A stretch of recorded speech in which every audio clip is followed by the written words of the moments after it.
Today I'm here to talk to you about torque wrenches. Torque wrenches are an essential part of your toolkit.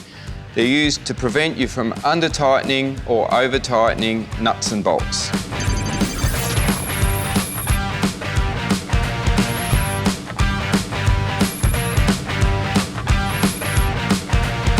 I've got a 2001 model Ford Laser here, and I'm going to show you how to correctly tension the cylinder head bolts. For demonstration purposes, I'm going to set this Repco torque wrench to 65 Newton meters to tighten the head bolts.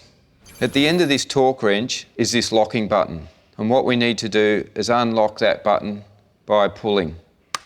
The Repco torque wrench has two settings. It has a rough setting at the top, and then it has a fine setting at the bottom. Always start from 0 and rotate until you get the rough scale to 60.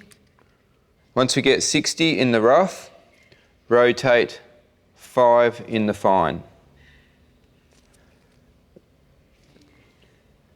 Now I'm going to tension this head bolt. I'm going to put the wrench over the socket, and I'm going to put my hand right in the centre of the grip, and I'm going to pull the tension wrench smoothly until I hear a click. Now, that's it. I'm going to take it out. I'm going to zero it to ensure its calibration and put it away until next time. When buying tools, it's really pretty simple. Buy the best ones you can and look after them. Quality torque wrenches like this one, they'll last you for years.